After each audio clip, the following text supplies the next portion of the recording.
长安 UNI-K 之前我们已经出过静态、动态的图文和视频了，所以说外观内饰呢就不在这里做过多的介绍了，唯独缺少测试。当然，此次节目除了测试呢，我们将也会跟大家分享一下它的空间还有配置方面的一些体验。现在咱们来到第一个测试环节，加速刹车啊，先确定一下车身的稳定系统是处于关闭的，然后空调也是处于关闭的。驾驶模式咱们选择到运动模式，然后它跟 UNI-T 一样啊是没有 S 档的，所以说咱们就挂入 D 档，然后咱们准备出发，可以憋一下转速，起步最大的转速可以允许到2400转，出发。轮胎几乎没有打滑的这种现象啊，然后整个爆发力可能不是很猛啊，但是很平顺，它这个动力的输出。然后咱们再来一个刹车测试，这个刹车测试明显感觉后悬架的这个下行程稍微有一点点短，有点翘屁股的这种状态。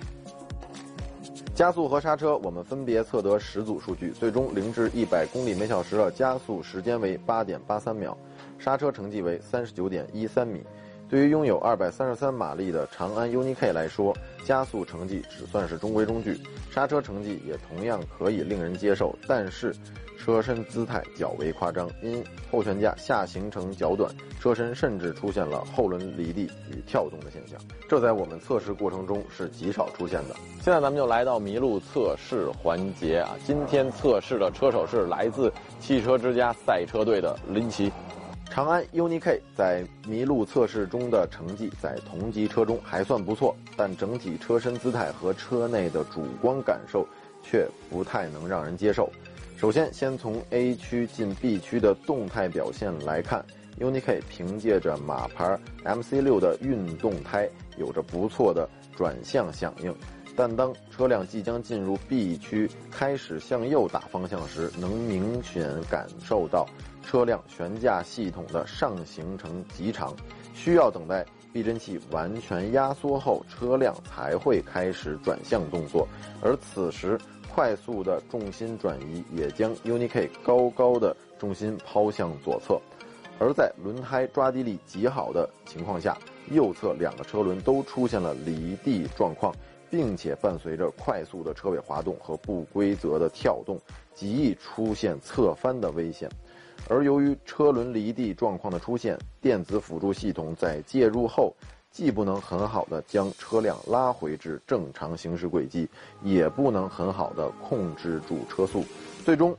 驶出 B 区的车速仍旧维持在60公里每小时左右。好在进入 C 区前，原本离地的轮胎恢复抓地力，车速有所降低，最终测试成绩为72.1公里每小时。油耗测试中，我们一共行驶了102.5公里，平均时速为30.6公里每小时，最终测得的油耗为10.3升每100公里。结束了刚才客观的测试部分，现在咱们来到主观的体验部分啊。这个部分呢分为2个方面，一个是空间，还有一些是配置方面的一些分享啊。首先咱们先看一下前排的这个空间啊，像我1.72米的身高，头部有1拳多，非常的充裕。然后座椅的乘坐的感觉呢是很柔软的，只不过椅垫再长一点就会更好了。然后在配置方面呢，我说3个配置，第一个呢就是扬声器，高配车型14个扬声器，并且头枕呢还会给你来2个专属的这个扬声器。这个扬声器呢，你可以单独的只让他们2个发声，然后如果车上有人睡觉的话，会使用起来非常的方便。当然也可以跟其他扬声器协同作战啊，这样的这种空间感啊，还有这种声场呢会非常的好。那第2个呢，就是它的这个语音识别速度非常的快，我先给大家演示一下。你好，小安。我可以帮你什么？导航到麦当劳。我找到多个结果。第1个，你选一个吧。没问题，准备导航。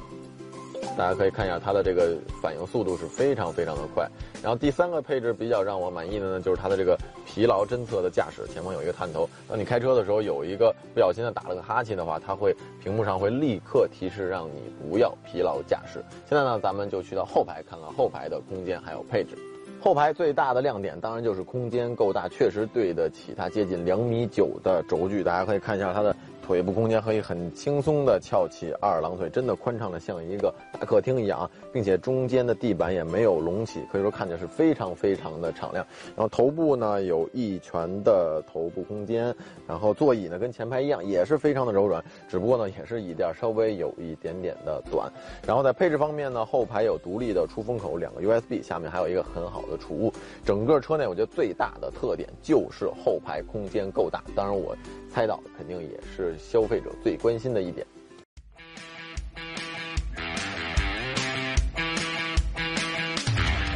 最后一点呢，咱们来聊聊动态驾驶部分。第一点呢，咱们就说这个口径很小、手感很好的方向盘，也就是转向的手感。首先，阻尼感呢是比较的轻盈啊，电子味儿比较浓。但是它的优点呢，就是随速还有随角度的增益是比较自然、比较细腻的。不足呢，就是传递的路感相对来说比较少啊。你从方向盘，也就是从你手上获得到的路面的信息，还不如从你的屁股，也就是底盘获得的路面信息丰富。那第二点呢，咱们就来聊聊底盘方面，但是也别被刚才这个麋鹿比较夸张的这个车身姿态所吓到啊。其实，在日常你小幅度的这种重心转移啊，哪怕你在高速上稍微快一点的这种并线，其实它的这个一直侧倾的能力都是很不错的，而且你也不会感觉自己开的是一台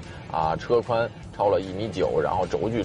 接近2.9米的这么一个很大型的这样一个车型啊。它其实它的身姿还是比较的矫健的。然后动力方面呢，它的参数确实比较的漂亮，但是刚才测试已经说到了，其实爆发力呢是有一些不足的。它的优点呢就是平顺性尤其日常开起来的时候，不管是发动机的出力还有就是变速箱这换挡的动作呢，都是非常非常的温柔。那不足的地方呢，就是换挡的动作稍微有一点慢。